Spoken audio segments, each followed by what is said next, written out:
everyone, welcome to our channel. Today we will discuss about the mutation. तो आज की video में हम क्या डिस्कस करने वाले हैं? म्यूटेशन के बारे में। म्यूटेशन को हमने 2 वीडियो में कंप्लीट किया है और जितना हमने इन वीडियोस में आपको म्यूटेशन के बारे में पढ़ाया है, बोर्ड के एग्जाम में और नीट के एग्जाम में इससे बाहर कुछ भी नहीं आने वाला। तो चलो ध्यान देते हैं। म्यूटेशन म्यूटेशन क्या होता है? ये म्यूटेशन डीएनए के बारे में आप सब जानते हैं। डीएनए क्या है? तो जब उस डीएनए में कुछ चेंज आ जाए, उस डीएनए में कुछ चेंज आ जाए, आपके जो जेनेटिक मटेरियल है उसमें अगर कोई चेंज होता है तो उसको हम म्यूटेशन कहते हैं। तो कैसे डिफाइन करेंगे इसे हम? The change in the genetic material of the organism whether it is heritable, यानी कि ये ट्रांसफर वाला भी हो सकता है पेरेंट्स से बच्चों में, और नॉन हेरिटेबल बिना ट्रांसफर वाला भी हो सकता है, यानी कि पेरेंट्स तक ही रह जाए, उनके बच्चों तक ना जाए म्यूटेशन। तो डीएनए में कोई भी चेंज होता है तो उसको हम म्यूटेशन कहते हैं। ओके, तो the change in the genetic material of an organism is known as mutation. Okay, देखिए, the change in the genetic material, क्या लिख सकते हैं जेनेटिक मटेरियल को? डीएनए। आज सब जानते हैं कि हमारा जेनेटिक मटेरियल डीएनए है। So the change in the genetic material that is DNA of the organism is known as mutation, is known as mutation. तो ये तो हमने चलो पढ़ लिया कि डीएनए में अगर कोई चेंज आ जाता है तो उसको हम म्यूटेशन कहते हैं। अब ये म्यूटेशन का फायदा क्या है और इसका नुकसान क्या है? बिल्कुल सही बात है, म्यूटेशन का फायदा भी है, ठीक है, और इसके हार्मफुल इफेक्ट्स भी हैं। लेकिन इसका जो एक सबसे बेनिफिशियल फायदा जो है वो ये है कि इससे वेरिएशंस आते हैं। क्या आते हैं इससे? वेरिएशंस। म्यूटेशन कॉज वेरिएशंस, मतलब देखिए कोई चेंज हो रहा है, ठीक है, डीएनए में कोई चेंज हो रहा है, उस चेंज की वजह से जो आगे वाली जनरेशन बनेगी वो कुछ डिफरेंट बनेगी, और उसमें भी कोई चेंज हुआ तो उससे आगे वाली जनरेशन कुछ डिफरेंट बनेगी। तो अब वेरिएशंस आ रहा है या नहीं आ रहा? वेरिएशंस आ रहा है या नहीं आ रहा? देखो, इसको मैं एक एग्जांपल से सिखाती हूँ। फॉर एग्जांपल, पहले टाइम में जो टीवी होती थी, टेलीविजन, ठीक है, वो ऐसे होते थे कुछ शटर टाइप के, ब्लैक एंड व्हाइट, ज्यादा फंक्शंस नहीं होते थे उनमें। और आज की टीवीज को देख लीजिए, ठीक है, एलईडी, ठीक है, आज के टेलीविजन कैसे हैं? एलईडी, जिसमें कलरफुल इमेज है और बहुत सारे फंक्शंस हैं ऐसे जो पहले में नहीं होते थे। तो पहली वाली जो टीवी है उनमें चेंज आया तभी तो एलईडी टीवी बनी। अगर चेंज नहीं आता तो ये न्यू वैरायटी कैसे बनती? तो बिल्कुल उसी तरह से जेनेटिक मटेरियल यानी कि डीएनए में चेंज आता है तभी तो न्यू वैरायटी बनती है, और न्यू वैरायटी बनते बनते बनते बनते बनते बनते एक टाइम ऐसा आता है कि बिल्कुल ही टोटली डिफरेंट स्पीशीज बन जाती है, जिसको हम बोलते हैं न्यू स्पीशीज। ओके, तो आपको म्यूटेशन इतना समझ में आया? Take the screenshot. उसके बाद हम आपको बताएंगे टाइप्स ऑफ म्यूटेशन।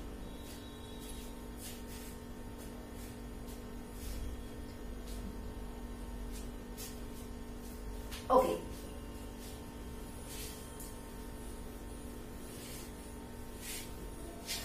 तो डिस्कस करते हैं म्यूटेशन के types.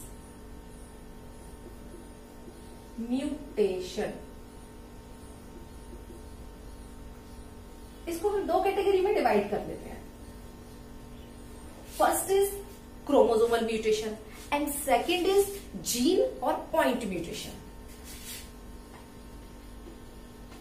Chromosomal mutation and second is gene और पॉइंट म्यूटेशन। जैसा कि इसके नाम से ही पता चल रहा है, क्रोमोसोमल म्यूटेशन, क्रोमोसोम वर्ड आ रहा है इसमें, यानी कि चेंज इन द स्ट्रक्चर और नंबर ऑफ क्रोमोसोम या चेंज इन द क्रोमोसोम। यानी कि क्रोमोसोम में अगर किसी भी तरह का कोई भी चेंज होता है तो उसको हम क्रोमोसोमल म्यूटेशन कहते हैं। और अगर यही चेंज जीन में होता है तो उसको हम जीन म्यूटेशन कहते हैं। अब कई सारे बच्चों को कंफ्यूजन हो रहा होगा कि क्रोमोसोम और जीन में मैडम डिफरेंस क्या है, ये तो एक ही चीज है।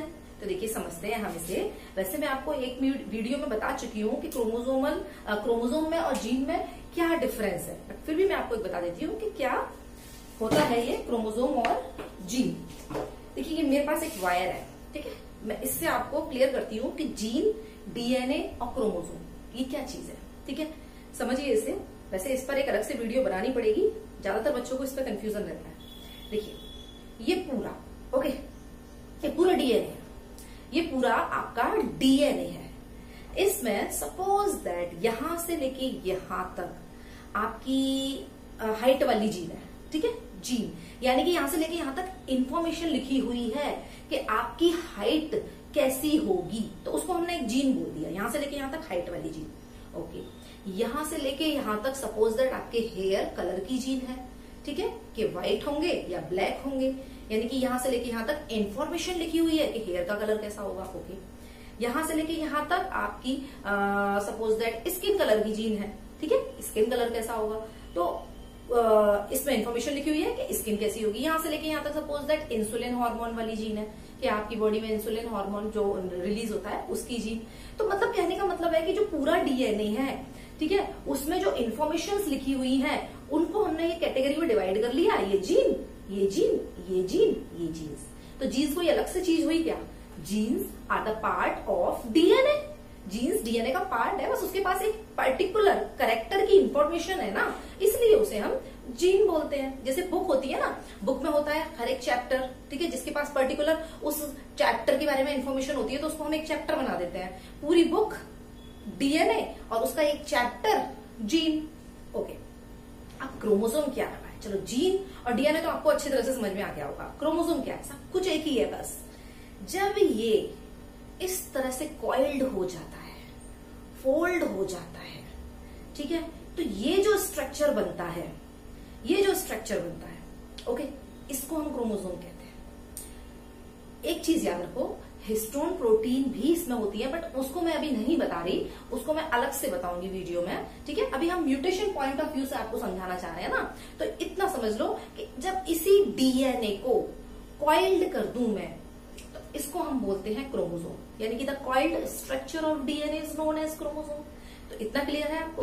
ओके। तो अब जब मैं बोल रही हूं कि क्रोमोसोम में कोई चेंज होता है तो ये तो हो गया क्रोमोसोमल म्यूटेशन, और मैं बोल रही हूं कि जीन में कोई चेंज होता है तो वो हो गया जीन और पॉइंट म्यूटेशन। तो यानी कि इतना, ये क्रोमोसोम जो है इसमें अगर कोई चेंज होता है, ये सपोज दैट इसका कोई हिस्सा टूट गया या कोई और इसमें जुड़ गया, तो ये क्रोमोसोमल म्यूटेशन। अभी बताऊंगी इसके टाइप्स। जीन म्यूटेशन, बिल्कुल पॉइंट में कहीं कोई जीन पार्टिकुलर चेंज हो रही है, ठीक है, उसमें कोई चेंज आ रहा है पर्टिकुलर, बिल्कुल पॉइंट, ठीक है, बहुत छोटी सी जीन, उसमें कहीं कोई चेंज हो रहा है, तो वो है जीन और पॉइंट म्यूटेशन। बहुत छोटा है ना, इतना बड़ा क्रोमोसोम, इतना बड़ा डीएनए, उसमें पर्टिकुलर जीन, उस जीन में भी पॉइंट कहीं चेंज हो रहा है, तो इसलिए इसको पॉइंट म्यूटेशन भी कहते हैं, ओके।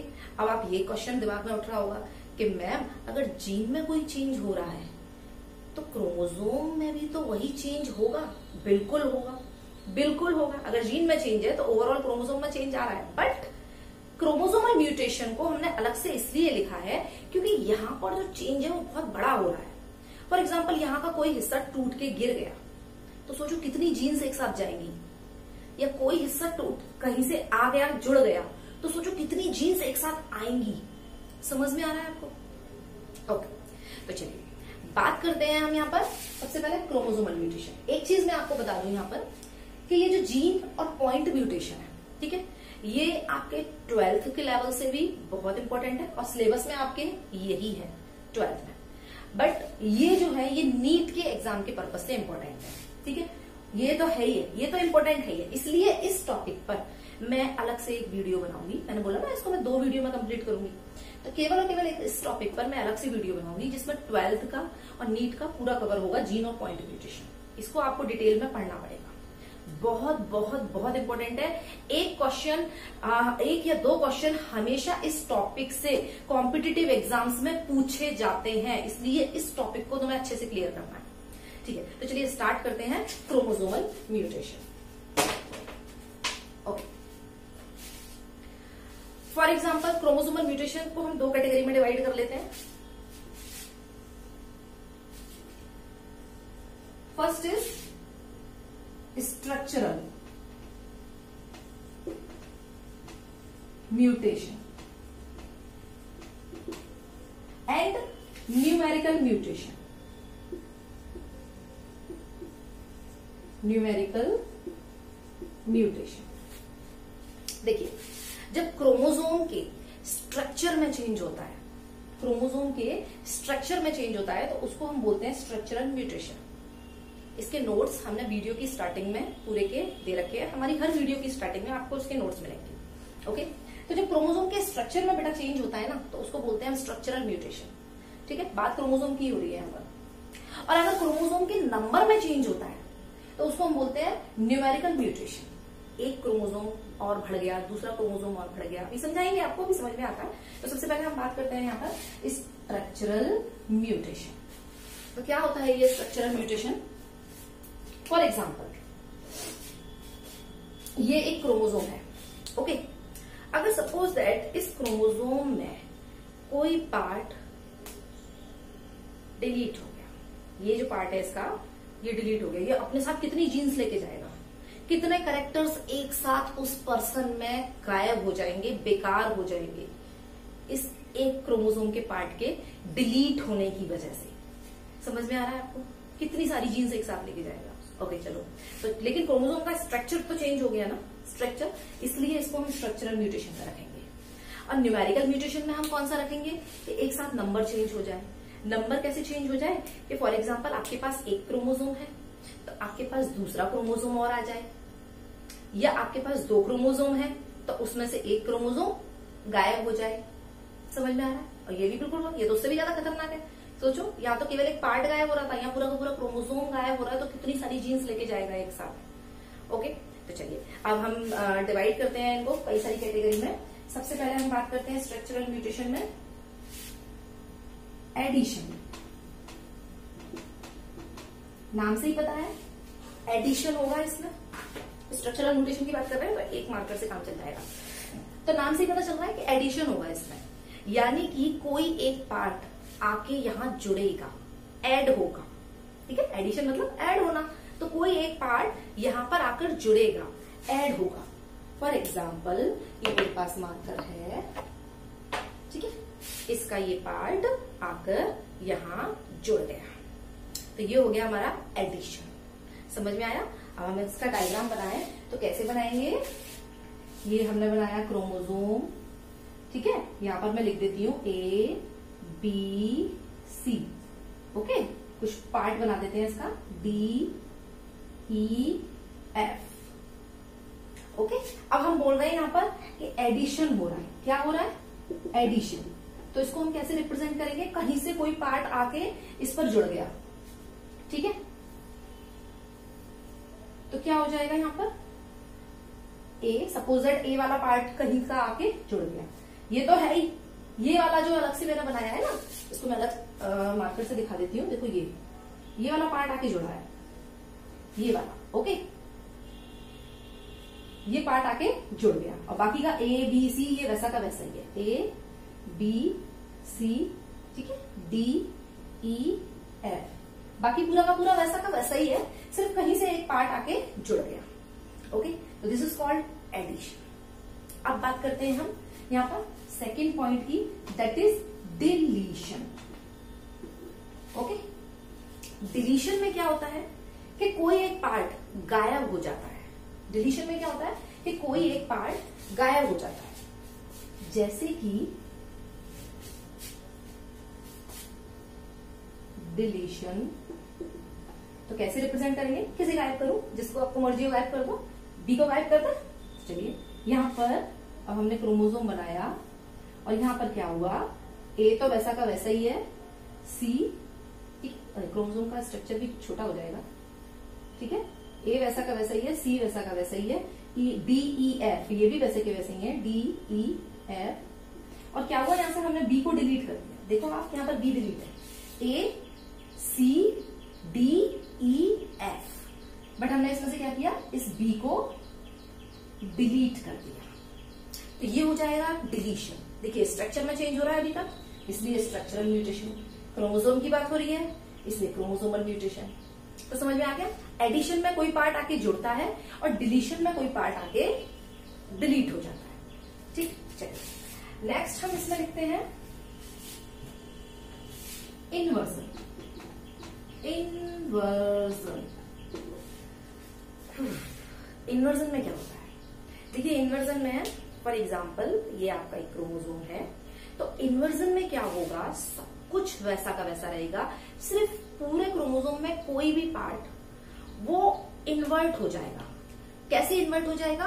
180 डिग्री घूम जाएगा। कैसे? ये इस तरह से, ये इस तरह से, तो वो क्या होगा, 180 डिग्री घूम जाएगा। समझ में आया आपको किस तरह से घूमा? मैं इसमें ऐड नहीं हो पा रहा है ये, ठीक है, तो लेकिन समझो आप कि सब कुछ वैसा का वैसा ही है, बस क्रोमोसोम का कोई पार्ट, ठीक है, वो 180 डिग्री हो गया, 180 डिग्री घूम जाता है। ठीक है, तो देखिए समझिए इसे, जैसे हमने यहां पर बनाया A B C D E F. अब मैं यहां पर 180 डिग्री घुमा देती हूँ, ठीक है, इसको इधर और इसको इधर 180 डिग्री कर दो फटाफट से। तो क्या होगा, सी तो आ जाएगा इधर, यूं घुमाए ना तो इस तरह से, तो सी आ जाएगा इधर और ए आ जाएगा इधर। तो कैसा स्ट्रक्चर हो जाएगा ये सी और ये ए। अपना माल अपने पास ही रहा बट घूम गया, तो इसको हम बोलते हैं क्या, इन्वर्जन। इसको हम बोलते हैं क्या, इन्वर्जन। ओके, चलिए अब अगले पॉइंट के बारे में बात करते हैं। अगला पॉइंट है यहां पर हमारा ट्रांसलोकेशन। इसको जरा ध्यान से समझ लो कि ट्रांसलोकेशन क्या होता है, कंफ्यूज रहते हैं बच्चे थोड़ा इसमें। ट्रांसलोकेशन में क्या है, जैसे कि हमने यहां पर मैं 2 क्रोमोसोम बनाती हूँ। मैंने क्यों बना रखे हैं, मैंने एक वीडियो बनाई हुई है होमोलोगस क्रोमोसोम के ऊपर, आप उसे पढ़िए। ट्रांसलोकेशन आपको जल्दी समझ में आएगा। देखिए होमोलोगस क्रोमोसोम्स वो क्रोमोसोम्स होते हैं जो कि एक जैसे लगभग होते हैं, जिनके पास सेम टाइप की जीन्स होती है। ठीक है, जैसे कि हम आपको बता देते हैं, हमारे पास 46 क्रोमोसोम है, तो वो जो 46 क्रोमोसोम है ना, वो 2-2 के पेयर में रहते हैं। ठीक है, एक पेयर ये रहा, एक पेयर ये रहा, एक पेयर ये रहा, ऐसे ऐसे ऐसे ऐसे ऐसे कितने पेयर हो गए, 23 पेयर हो गए, तभी तो टोटल हुआ 46। तो ऐसे ऐसे कितने हो गए, 23 पेयर। तो इसमें जो एक से होते हैं, इनको हम बोलते हैं होमोलोगस क्रोमोसोम। ओके, और इसमें ये जो होते हैं जो डिफरेंट, मतलब जैसे ये दोनों होमोलोगस हो गए, ये दोनों होमोलोगस हो गए, ये दोनों होमोलोगस हो गए, और ये कैसे हो गए, नॉन होमोलोगस। ये वाला और ये वाला नॉन होमोलोगस, ये वाला और ये वाला होमोलोगस। चलिए, होमोलोगस क्रोमोसोम में एक मदर से आता है, एक फादर से आता है। ठीक है, तो इसमें मदर और फादर वाला ही प्यार रहता है। ओके, चलो, तो ये होमोलोगस क्रोमोसोम के बारे में बात हो गई। वीडियो आप अलग से देख लीजिए, उसमें और क्लियर हो जाएगा।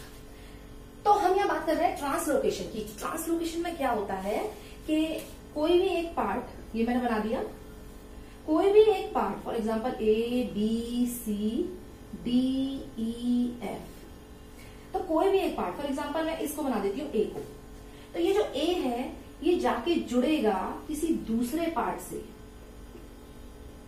ए बी सी, इस पार्ट से जाके जुड़ जाएगा। समझ में आ रहा है? ये जो ए है, इसका ये जो पार्ट है, ये यहां से हट के दूसरे के पास जाके जुड़ रहा है। याद रखने वाली चीज ये है कि जिसके पास ये जाके जुड़ रहा है वो नॉन होमोलोगस क्रोमोसोम है। देखो होमोलोगस क्रोमोसोम इसका तो ये रहा, इसका होमोलोगस क्रोमोसोम तो ये रहा, सामने आने वाले ये, ठीक है, होमोलोगस क्रोमोसोम। वो जुड़ता है किससे, नॉन होमोलोगस वाले से, जो होमोलोगस नहीं है उसका। ठीक है, नॉन होमोलोगस, नॉन होमोलोगस। तो अगर क्रोमोसोम का कोई पार्ट हट के दूसरे वाले क्रोमोसोम से जुड़ता है जो कि नॉन होमोलोगस है उसका, तो इसको हम बोलते हैं translocation. Okay, take the screenshot.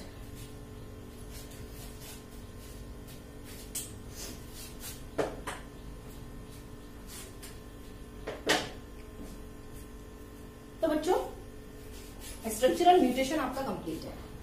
NEET के एग्जाम में इससे बाहर कुछ भी नहीं आने वाला। ओके, अब बात करते हैं हम न्यूमेरिकल म्यूटेशन की। ओके,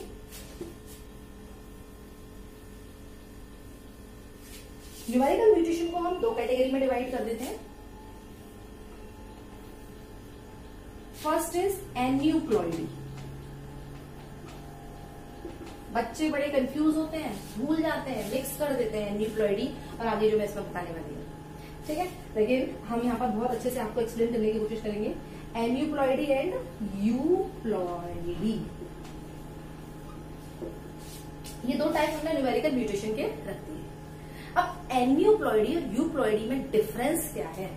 देखो, इतना तो समझ में आ रहा होगा आपको कि ये न्यूमेरिकल म्यूटेशन में आ रहा है, इसका मतलब यहाँ पर स्ट्रक्चर नहीं, नंबर चेंज होगा। यहाँ बात होगी नंबर की, 1 2 3 4 5 6, इसकी बात होगी।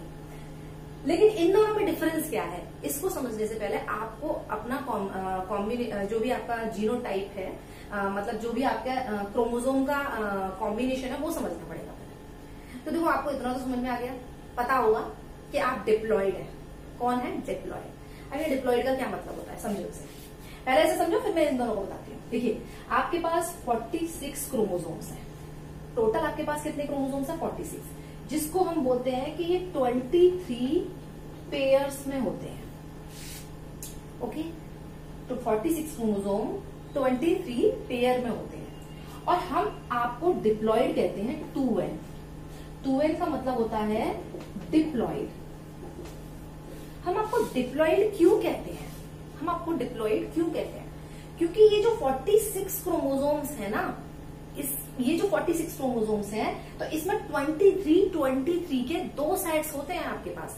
ये जो आपके पास 46 क्रोमोसोम्स है, इसमें एक सेट और दूसरा सेट, आपके पास 23 क्रोमोसोम्स के दो सेट होते हैं, तभी तो टोटल बना आपका 46 क्रोमोसोम। तो इसलिए 23 के लिए हमने n रख दिया और इस 23 के लिए हमने n रख दिया। और n और n कितने होते हैं? 2n। तो इसलिए हम आपको 46 क्रोमोसोम को 2n से रिप्रेजेंट करते हैं। ठीक है, और 2n को हम यहाँ पर डिप्लॉइड भी बोलते हैं। 2n को हम यहाँ डिप्लॉइड भी बोलते हैं। ठीक है, डाई मतलब 2, क्योंकि दो साइड्स है ना हमारे पास, एक ये एक ये, इसलिए। अभी समझ में नहीं आया? अभी समझाती हूँ। देखो, ये आपके पास सेल है। ओके, ये आपकी एक सेल है। ये 46 ये 23 क्रोमोसोम्स है। ये कितने हैं? 23 क्रोमोसोम्स। इनको मैंने आपकी एक सेल में रखा। ठीक है, इसको मैं रिप्रेजेंट कर रही हूँ n से। ये n है, यानी कि एक सेट है ये आपका। ठीक है, लेकिन हम डिप्लॉइड है, एक से तो काम चलेगा नहीं। ठीक है, तो ये हो गया हमारा दूसरा सेट। ये हो गया हमारा दूसरा सेट। और n कितने हो गए? 2n, यानी कि डिप्लॉइड। ये तुम हो। ओके, डिप्लॉइड का कॉन्सेप्ट क्लियर है? अब आ जाओ तुम यहां पर एन्यूप्लॉइडी और यूप्लॉइडी पर। अब आपको अच्छे से समझ में आने वाला है।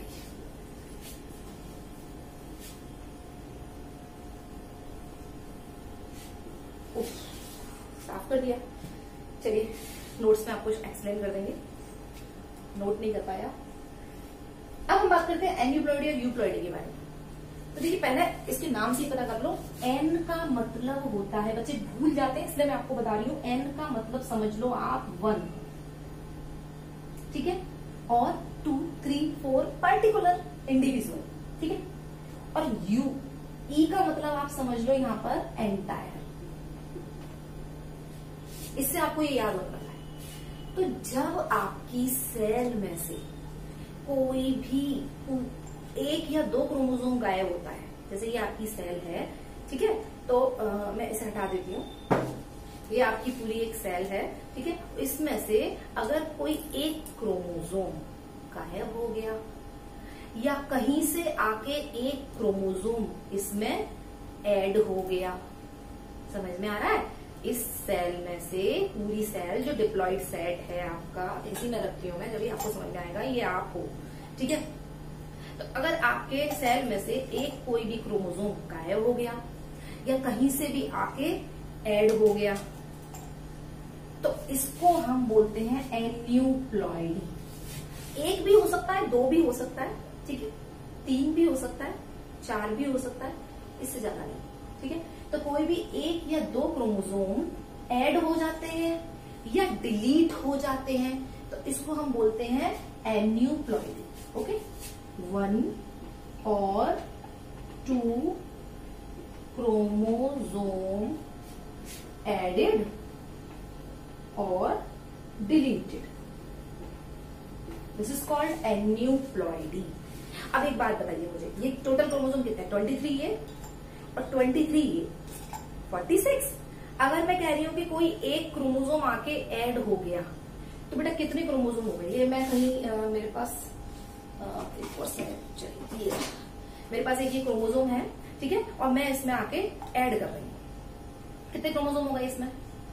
46 थे ना पहले, अब कितने क्रोमोसोम हो गए? 47 हो गए। ओके, अब मैं, चलो नॉर्मल कंडीशन पे आ जाओ। अब मैं इसमें से एक क्रोमोसोम कोई निकाल के डिलीट कर रही हूँ, तो 46 में से एक डिलीट कर दिया, कितने हो गए? 45 हो गए।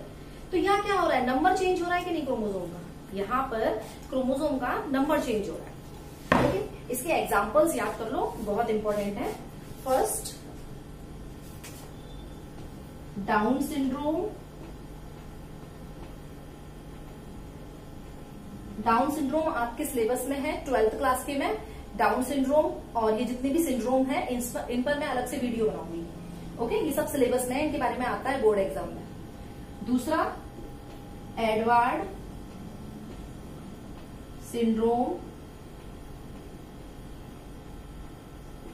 एंड थर्ड, दिखाई दे रहा है? नहीं दिखाई दे रहा। ओके, यहां लिख देती हूं मैं। And third, Klinefelter syndrome. ये मैंने थर्ड आपको बता दिए एन्यूप्लॉइडी के। 1 is Down syndrome, second is Edward syndrome and third is Klinefelter syndrome. और ये सारे सिंड्रोम ऐसे हैं जिसमें 1 या 2 क्रोमोसोम ऐड हो जाते हैं या डिलीट हो जाते हैं। तो 46 क्रोमोसोम जो आपके हैं वो कभी 47 हो जाते हैं या 45 हो जाते हैं, ठीक है। बट 1 या 2 क्रोमोसोम्स, ठीक है। Take the screenshot.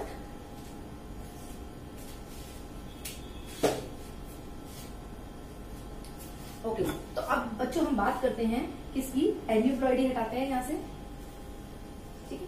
और अब हम बात करते हैं यहाँ पर किसकी? यूप्लॉइडी, ठीक है। जैसे कि मैंने याद करने का तरीका क्या बताया, इसमें ई मतलब एंटायर। इसमें क्या होगा? पूरा का पूरा सेट गायब हो जाएगा। 1 या 2 क्रोमोसोम नहीं, 1 या 2 क्रोमोसोम नहीं, इसमें पूरा का पूरा सेट गायब हो जाएगा। कैसे गायब हो जाएगा? चलो ले लो अपने आपको, ये आपकी सेल, ठीक है, और ये आपके पास 2 सेट है, एक ये रहा और एक ये रहा। गायब भी हो सकता है, ऐड भी हो सकता है। ओके, तो सपोज दैट आपका ये पूरा का पूरा सेट गायब हो गया, एक सेट रह गया। ये यूप्लॉइडी का एग्जांपल है, ठीक है। या फिर ये 2 हैं आपके पास, सपोज दैट कहीं से पूरा का पूरा एक सेट ऐड हो गया, पूरा का पूरा एक सेट ऐड हो गया, ठीक है। तो ये भी यूप्लॉइडी का एग्जांपल है। मतलब बात 1 या 2 क्रोमोसोम पर नहीं है, अब बात हो रही है पूरे के पूरे सेट पर।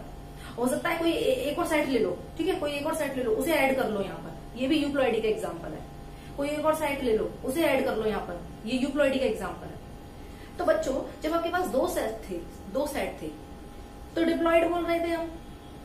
इसमें से एक सेट और ऐड हो गया तो ट्रिप्लॉइड हो गए आप। कैसे हो गए? ट्रिप्लॉइड। तो 2 वाले में हम आपको 2n से रिप्रेजेंट कर रहे थे, ठीक है। 2 जब थे आपके पास तो 2n से, देखो एक ये रहा, दिख रहा है ना, और एक ये रहा, 2 थे आपके पास तो 2n से रिप्रेजेंट कर रहे थे। अब यहाँ पर एक सेट और ऐड हो गया तो हम इसको रिप्रेजेंट कैसे करेंगे? 3n से। अब एक और सेट और ऐड कर दो यहाँ पर, तो हम इसको किससे रिप्रेजेंट करेंगे? 4n से। समझ में आ रहा है? तो डिप्लॉइड, ट्रिप्लॉइड, टेट्राप्लॉइड, पेंटाप्लॉइड, हेक्साप्लॉइड, हेप्टाप्लॉइड, ऑक्टाप्लॉइड, जितने बनाने हैं उतने ऐड कर दो, ठीक है। चलिए, अब अगर हम बात करते हैं कि आपके पास 2 हैं और एक सेट गायब हो गया, वो भी यूप्लॉइडी में ही आता है, ठीक है, वो भी यूप्लॉइडी में आता है। तो एक सेट गायब हो गया, एक सेट रह गया, इसको हम क्या बोलेंगे, मोनोप्लॉइड, एक ही रह गया यहाँ पर। ओके, तो ऐसा इंडिविजुअल नॉर्मली इसका पूरा का पूरा एक साइड गायब हो जाए और एक ही रह जाए, वो सर्वाइव नहीं करता। तो बच्चों यूप्लॉइडी के ऊपर जितना मैंने आपको ये बताया है, जिसमें पूरा का पूरा एंटायर सेट चेंज हो रहा है, मैं नोट कर देती हूँ यहाँ पर, entire set of chromosome, entire set of chromosome is added और deleted, entire set of the chromosome added और डिलीटेड, तो उसको हम यूप्लॉइडी कहते हैं। ठीक है, तो यूप्लॉइडी और एनीप्लॉइडी मैंने जितना आपको बताया, नीट के एग्जाम में इससे बाहर नहीं आने वाला। बट फिर भी अगर आपका मन कर रहा है कि मैडम हमें टेट्राप्लॉइड भी पढ़ाओ, हमें पेंटाप्लॉइड भी पढ़ाओ, हमें पॉलीप्लॉइड भी पढ़ाओ, तो इस पर हम डिटेल में वीडियो बना सकते हैं। अगर आपको इतना ज्यादा पढ़ना है तो कमेंट बॉक्स में हमें बताइए कि मैडम इसे भी डिटेल में पढ़ाओ, बट नीट के एग्जाम में इससे बाहर नहीं आने वाला। ओके, तो ये हमारा पूरा हो गया। अभी एक बार इसे रिवाइज करेंगे। बचता है जीन और पॉइंट म्यूटेशन, जिसको मैंने डिफाइन तो कर ही दिया था आपको कि इसमें स्ट्रक्चर, जीन के स्ट्रक्चर में चेंज होता है, बहुत ही छोटा चेंज। पॉइंट म्यूटेशन बड़ा खतरनाक होता है। पॉइंट म्यूटेशन जीन के स्ट्रक्चर में चेंज होता है, बट इसको हम अलग से वीडियो में आपको एक्सप्लेन करेंगे। बहुत इंपॉर्टेंट है और कॉम्पिटिटिव एग्जाम में 1 या 2 क्वेश्चन इसमें से जरूर आते हैं। तो एक बार फुल पूरा रिवाइज कर लेते हैं हम। Mutation, change in the structure and number of chromosome, change any sudden change in the genetic material, any sudden change in the genetic material or DNA of the organism is known as mutation. Mutation से क्या आते हैं, variations, change आते हैं mutation से। Okay, अब इसको 2 category में हमने डिवाइड किया, क्रोमोसोमल म्यूटेशन, जीन और पॉइंट म्यूटेशन। क्रोमोसोमल म्यूटेशन जहां क्रोमोसोम में चेंज होता है, एंड जीन और पॉइंट म्यूटेशन जिसमें जीन में चेंज होता है। क्रोमोसोमल म्यूटेशन को फिर 2 कैटेगरी में हमने डिवाइड किया, स्ट्रक्चरल म्यूटेशन जहां क्रोमोसोम का स्ट्रक्चर चेंज होता है, न्यूमेरिकल म्यूटेशन जहां क्रोमोसोम का नंबर चेंज होता है। स्ट्रक्चरल म्यूटेशन में एडिशन, जहां कोई पार्ट आके ऐड हो गया, डिलीशन जहां कोई पार्ट आके डिलीट हो गया, इनवर्जन जहां 180 डिग्री पे कोई पार्ट टर्न हो गया, एंड ट्रांसलोकेशन जहां पर एक क्रोमोसोम से कोई पार्ट निकल के दूसरे वाले क्रोमोसोम से जाके जुड़ता है, और जो दूसरा वाला क्रोमोसोम है वो नॉन होमोलोगस क्रोमोसोम है, non homologous. Okay, numerical mutation, change in the number of chromosome, यहाँ क्रोमोसोम का नंबर चेंज होगा। इसकी 2 कैटेगरी है, एन्यूप्लॉइडी 1 और 2 क्रोमोसोम, 1 या 2 क्रोमोसोम इसमें चेंज होते हैं। ठीक है, Down syndrome, Edward syndrome, Klinefelter syndrome इसके एग्जाम्पल है। यूप्लॉइडी पूरा का पूरा सेट चेंज हो जाए, ठीक है, पूरा का पूरा सेट चेंज हो जाए। हम डिप्लॉइड है, डिप्लॉइड से ट्रिप्लॉइड हो जाए, टेट्राप्लॉइड हो जाए, पेंटाप्लॉइड हो जाए, तो उसको हम बोलते हैं यूप्लॉइडी। ओके, या सेट गायब भी हो जाता है, पूरा का पूरा सेट गायब भी हो जाता है, तो ये सब कुछ आता है यूप्लॉइडी। सो बच्चों, that's all for the day. I hope आपको ये वीडियो अच्छी लगी होगी। अगर अच्छी लगे तो लाइक कीजिए, शेयर कीजिए, सब्सक्राइब कीजिए, एंड कमेंट बॉक्स में कमेंट करके हमें जरूर बताइए। आपके कमेंट हमें मोटिवेट करते हैं और अच्छी अच्छी वीडियो बनाने के लिए। Okay, thank you.